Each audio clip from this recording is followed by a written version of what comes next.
আসসালামু আলাইকুম প্রিয় বন্ধুরা, প্রিয় দর্শক বন্ধুরা, আজ আপনাদের জন্য রয়েছে বিরাট আয়োজন এবং বিনোদন। ব্রঙ্কসের গোল্ডেন প্যালেসে পয়লা বৈশাখে প্রখ্যাত কবি ও সাহিত্যিক কবি জুলি রহমানের একক উদ্যোগে এবং প্রচেষ্টায় অনুষ্ঠিত হয়ে গেল বিশাল আয়োজনে বৈশাখী মেলা। বৈশাখী মেলা, এই মেলায় যেমনি ছিলেন প্রচুর দর্শক, তেমনি ছিল অনেক ইভেন্ট আয়োজন ও বিনোদনে ভরপুর। নাটক, নাচ, গান, কবিতা, বক্তব্য আর আপ্যায়নে পুরো অনুষ্ঠানটি ছিল একটি জমজমাট ব্যাপার। এক কথায় হিউজ এন্টারটেইনমেন্ট। অনুষ্ঠানটি বিকাল 5টা থেকে রাত 11টা পর্যন্ত চলে। দীর্ঘ অনুষ্ঠানটি আমাকে 4টি ভিডিও করতে হয়েছে। পুরো অনুষ্ঠান আমি কভার করতে পারিনি, তারপরও আপনাদেরকে আনন্দ এবং বিনোদন পুরোটা পৌঁছে দেওয়ার জন্য আমাকে 4টি ভাগে ভাগ করে 4টি ভিডিও করতে হয়েছে। আমি আশা করব আপনারা ক্রমান্বয়ে আপনাদের ঘরের টিভি স্ক্রিনে ইউএসএ তাহের বিডি সাবস্ক্রাইব করে দেখে নেবেন, মোবাইলেও দেখতে পারবেন। আসুন এই পর্বে কি আছে আমরা দেখে নেব। এই পর্বে আছে কবি জুলি রহমানের নিজস্ব লেখা একটি নাটিকা, আর কমিউনিটির বিশিষ্ট ব্যক্তিবৃন্দের মূল্যবান সাক্ষাৎকার, আগত অতিথিবৃন্দের বক্তব্য, সর্বোপরি অতিথিদের পরিচিতি পর্ব সহ দর্শকদের উচ্ছ্বাস আর উৎফুল্লতা এবং সামগ্রিক অনুষ্ঠানটি আয়োজন করার জন্য, তো চমৎকার একটি সুন্দর অনুষ্ঠান আয়োজন করার জন্য কবি জলি রহমানকে সাধুবাদ এবং কৃতজ্ঞতা প্রকাশ সহ এই অংশে রয়েছে। আসুন আমরা দেখে নেই।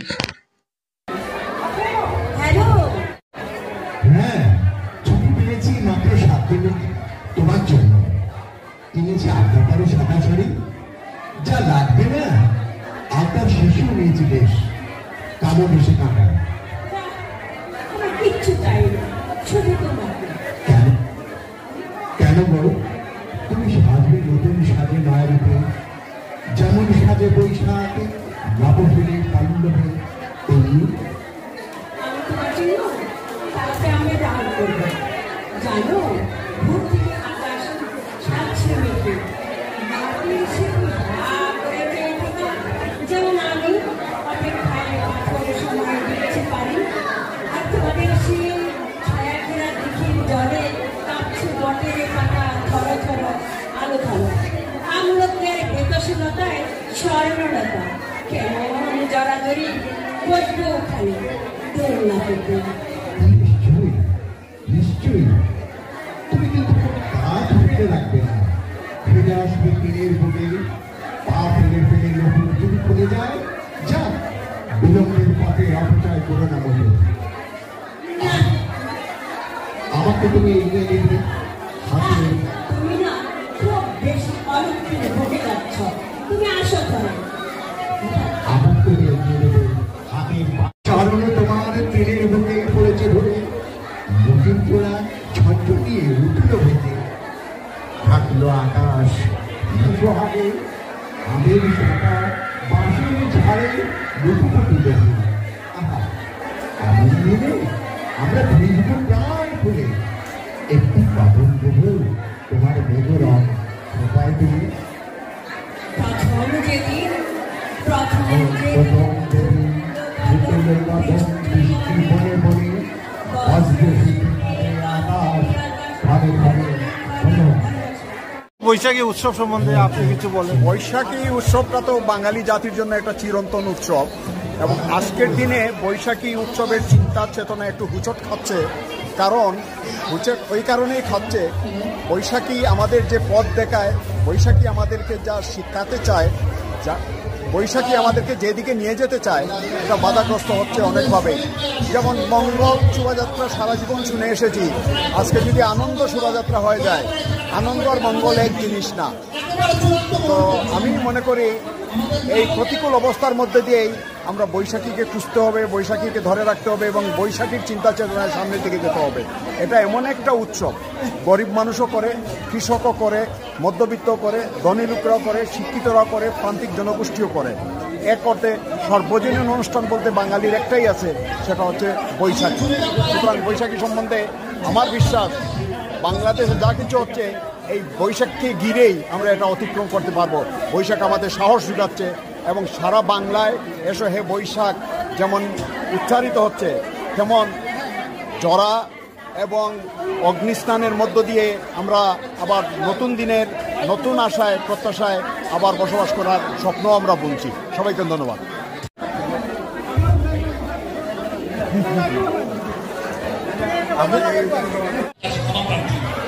আমরা নাটক আছে আজকে কাহিনী যেটি জলিল রহমানের স্বরচিত নাটক। তার আগে আমাদের কয়েকজন গুণীজন এখানে আছেন, তাদেরকে আমি মঞ্চে রাখি। চেয়ারম্যান জনাব মজুমদার সাহেবকে মঞ্চে আসবার জন্য অনুরোধ করছি। কমিটির অন্যতম পরিচিত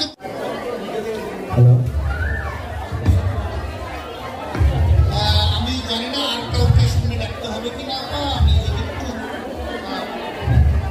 দেওয়ার জন্য আমি সবাইকে কথা বলবার জন্য কঠিন হবে।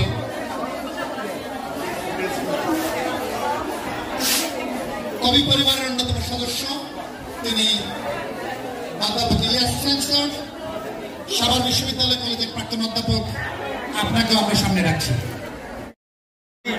বৈশাখী মেলার অনুষ্ঠান সম্বন্ধে আপনার। থ্যাংক ইউ তাহের ভাই। আজকের অনুষ্ঠান আমরা এত সংগঠন আমরা করতে পারি না, মেয়েটা করছে, জলিল রহমানে করছে, দেশের সভ্যতা, সংস্কৃতি, ভাষা তুলে ধরার জন্য ভালো অনুষ্ঠান, একটা আনন্দঘন অনুষ্ঠান। আজকে খুবই ভালো লাগছে। আপনাকে সহ যারা এখানে আসছে সবাইকে new York city planning board 9 এবং বাংলাদেশ আমেরিকান কমিটি কাউন্সিলের পক্ষ থেকে অসংখ্য অসংখ্য ধন্যবাদ। আমার সাথে বসে আছে আমাদের বড় ভাই শহীদ ভাই, বাংলাদেশের আলবেন পিতাবে, সেখানেও দেশের ঐতিহ্য তুলে ধরবে, বাংলাদেশকে পালন করবে। এগুলো গুড থিং, সেই করক সেটা আমরা যেন সবাই সমর্থন করি।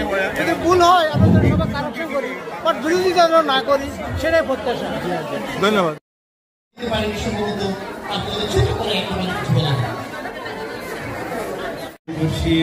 শুভেচ্ছা এবং সবাই পয়লা বৈশাখ অবশ্যই প্রথম দিন সবাইকে আমার পক্ষ থেকে আমি মাইক্রোফোন করে দিচ্ছি ছোট করে কিছু বলবার জন্য এক লাইনে রূপসী চাঁদ প্রশাসনের অন্যতম কর্মকর্তা জনাব নুরুল ইসলাম মিলন ভাই। ধন্যবাদ। আজকে এত সুন্দর একটা আয়োজন। প্রথমে আমি ধন্যবাদ জানাই জলিল রহমানকে, উনি যে আমাদের বাংলাদেশের নববর্ষকে মানে উদযাপন করছে, এটা কিন্তু আমাদের গর্ব। আমরা নতুন প্রজন্ম জানবো আমাদের নববর্ষ একটা আছে, এটা জানার জন্য ওনাকে ধন্যবাদ জানাই। এবং আমার ছোট ভাই মজুমদার ভাই যেটা বলছেন, আমরা কিন্তু একত্রিত কাজ করা উচিত। আমরা যেটা বন্ধ হতে পারে, আমরা ভুল ত্রুটি হতে পারে, তবুও সব কিছু বুঝে আমরা সবাই মিলেমিশে কাজ করি, তাহলে আমাদের দেশকে এগিয়ে নিয়ে যেতে পারবো। আপনাকে ধন্যবাদ। ধন্যবাদ এবং আজকের এত সুন্দর আয়োজন আমি ভিডিও করাতে দিই না।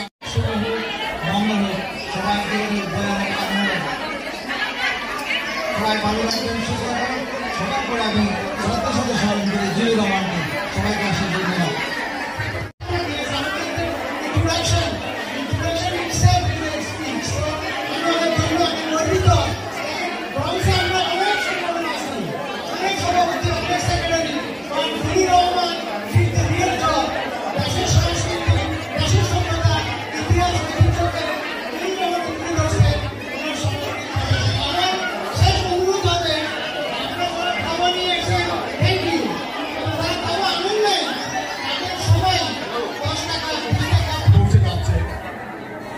জলিল রহমানের নিরলস প্রচেষ্টা এবং নিবেদিত প্রাণে এই মানুষটি সমাজ সভ্যতা এবং জাতির জন্য কাজ করে যাচ্ছেন।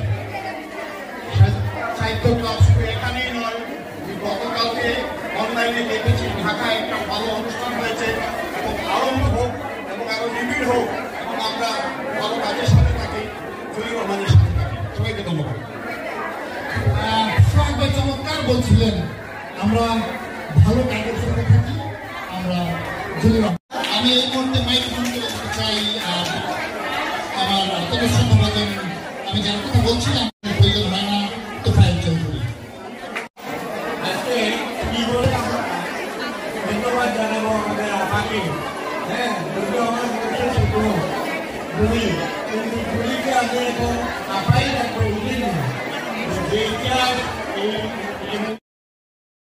এই বৈশাখী মেলা সম্বন্ধে আপনার অভিমত, আপনার মত দেন। আমি তো অলরেডি বলেছি, এই জলিল রহমানের মতো কিছু ব্যক্তিত্ব এই নিয়ন্ত্রণ থাকায় বাঙালি কৃষ্টি সংস্কৃতি আমাদের চিরজাগরুক থাকবে। আমি জলিল রহমানের দীর্ঘায়ু কামনা করি এবং আরও ভবিষ্যতে আরও বৃহত্তর পরিসরে যেন এই অনুষ্ঠান যেন হয়, এইটাই আমার শুভকামনা। ধন্যবাদ।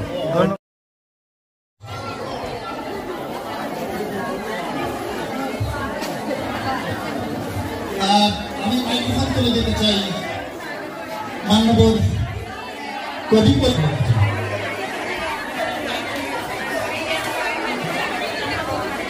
আমি কথা বলেছি, আমার আর কিছুই বলবো না, শুধু একটিকে বলতে চাই যে দেশে এবং প্রবাসে সযুক্তার অ্যাক্টিভিটি আমি শুধু বলতে চাচ্ছি না, আপনি যদি একটু খুলে দিলেন আমাদেরকে বলেন। সবাইকে সযুক্তার তরফ থেকে শুভেচ্ছা জানাচ্ছি। আজকে বৈশাখী নববর্ষ, সবাইকে শুভেচ্ছা জানাচ্ছি। জলিল রহমান অনেক আমি সহ্য করে যাচ্ছি আর কি, করতে হয় না, আমি তো ভাত তরকারি পাওয়া যায় না, সেই পরিপ্রেক্ষিতে আমি অনেক সহ্য করে যাচ্ছি। ওকে, সবাইকে স্বাগত তরফ থেকে এবং নববর্ষের শুভেচ্ছা জানিয়ে আমি আমার বক্তব্য শুভেচ্ছা জানাচ্ছি। Thank you. আমি আরেকটি কথা বলতে চাই, এই যে জলিল রহমান অবিরত লিখে চলেছেন দু হাতে, কবিতা, গান, প্রবন্ধ, উপন্যাস, সাহিত্যের এমন কোনো শাখা নেই যেখানে তিনি বিচরণ করেন না। সমসাময়িক বাংলা সাহিত্যে কি দেশ কি বিদেশ, সব জায়গায় তিনি একটা পরিচিত। এই যে খ্যাতি, এই যে সম্মান আপনার কেমন লাগে? জলিল রহমান বলছে যে আমি হিংসা করি। আমি সৌদি আরবে 17 বছর ছিলাম, আমার সাথে ছিলেন 11 বছর। ওনাকে আমি ওইখানে উঠে দিয়েছি, অনেক কষ্ট করে, তাই না? অনেক অনুষ্ঠানে গেছি, ড্রাইভ করে অনেক করে দাম্মাম পর্যন্ত গেছি, তাই না? সেই পরিপ্রেক্ষিতে আমি এখানে এসে এখন আমি প্রথম অবস্থায় অনেক বছর আমাকে সাহিত্যের সহযোগিতা করছি, এখন একটু কম করি এবং উনি অনেক বই লিখেছেন, হ্যাঁ, এবং অনেক পয়সাও খরচ করেছেন আমার তরফ থেকে, ওনাকে দিয়েছেন। উনি করেছেন অনেক বই, আমি হিসাব দিতে চাই না, কিন্তু অনেক যে আপনার তরফ থেকে ওনাকে গিফট দেওয়া হয়েছে, উনি করছেন। এবং এখনও বলি যে উনি কোনো বই করার দরকার মনে করেন, আর অনেক বই বেরিয়ে আছে, কিন্তু অ্যাকচুয়ালি পয়সা আমাদের আমি ছাড়ছি না, পয়সা আমাদের একটা বই করলে 50,000 5টা বই 2.5 লক্ষ টাকা দরকার বাংলাদেশে, আমাকে দিতে হবে। সেই জন্য আজকে আস্তে আস্তে করার জন্য আমি বলছি, একসাথে। Thank you. আপনি কিছু বলেন। ভাষা, জাতি এবং বৈশাখ এগুলো নিয়ে ব্রিটিশরা অনেক কিছু করে গেছে নজরুল এবং রবীন্দ্রনাথকে নিয়ে। তবে বৈশাখ এবং নজরুল এবং রবীন্দ্রনাথ এছাড়া আমরা বাঙালি জাতি, বাঙালি আমরা বাদ দিতে পারবো না, এড়িয়ে যেতে পারবো না। আমরা বাদ দেওয়ার কোনো শক্তি নাই, এড়িয়ে যাওয়ার শক্তি নাই। ক্ষমতায় যারাই আসুক না কেন, মৌলবাদী আসুক আর যারাই আসুক, আশা করি ওনারা তা বুঝবেন। সায়েন্টিস্টরা যেমন কোরআনকে বাদ দিতে পারবে না, বাংলা ভাষা। তার মানে আমরা এটা মনে করতে পারি যেটা একটা সাময়িক প্রচেষ্টা, এই প্রচেষ্টা ব্যর্থ হবে। 100%। আপনাকে ধন্যবাদ। তিনি এসে হাজির হন। সেই জন্য আপনার প্রতি আমরা সাজুক্তা পরিবারের পক্ষ থেকে কৃতজ্ঞতা জ্ঞাপন করছি। এবং এই মুহূর্তে মাইক্রোফোনটা আমি আপনার হাতে, অর্থাৎ আমাদের সকলের প্রিয় ডাক্তার রোমানা সবুরের হাতে তুলে দিতে চাই। তিনি তার অভিব্যক্তি প্রকাশ করবেন, তার অনুমতি প্রকাশ করবেন এবং নিশ্চয়ই সাজুক্তা আবিদুল রহমান সম্পর্কে কথা বলবেন।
সে আশা ব্যক্ত করছি এবং আমাদের কমিটির পক্ষ থেকে বিনয়ের সাথে অনুরোধ করছি, ভবিষ্যতে আপনার কর্মপরিধি আশা রাখছি আমাদের কমিটির কাছে। অনেক ধন্যবাদ আপা। আমি আপনারা না হলে আমার এই অনুষ্ঠানে কে দেখবেন? আমি যদিও অনেক কষ্টে একটা মাস ধরে, অনেক সময় 2টা মাস ধরেও আয়োজন করি, সেই আয়োজনে যদি আপনারা অংশীদার না হন, অংশগ্রহণ না করেন, আমার পক্ষে ভবিষ্যৎ করা সম্ভব না। যাই হোক, আজকে স্বাধীনতা ছিল, র্যালি ছিল, কিন্তু আমরা করতে পারিনি, ঘরে এখানেই করেছি। আমাদের এরপর পরবর্তীতে আছে আমার নিজের লেখায় ছোট গল্প থেকে নাট্যরূপ করেছি আমি। আপনাদের যদি ভালো লাগে দেখে যান এবং আশা রাখছি পুরো অনুষ্ঠানটা আপনারা উপভোগ করবেন। আমি আর কথা বাড়াচ্ছি না, রাত বেড়ে গেছে। ধন্যবাদ সবাইকে।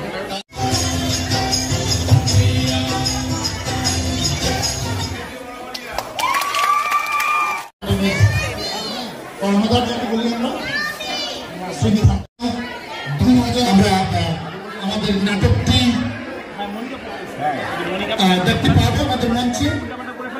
এই নাটকের প্রমোটার হিসাবে কিন্তু আছেন মনিকা মন্ডল এবং এমএস সাদিক। প্রিয় দর্শক, আশা করি অনুষ্ঠানের এই অংশটি আপনাদের ভালো লেগেছে এবং তৃতীয় পর্ব ভালো লাগবে। আপনারা সেই পর্বটিও দেখে নেবেন। সেই পর্বে থাকবে গান, কবিতা, নৃত্য, আরো অনেক কিছু। আপনাদের খুবই ভালো লাগবে, খুবই সুন্দর অনুষ্ঠান হবে। এখন এই পর্বে বিদায় নিচ্ছি, আগামী পর্বে আবার দেখা হবে। ভালো থাকবেন, খুদা হাফেজ, শুভ নববর্ষ।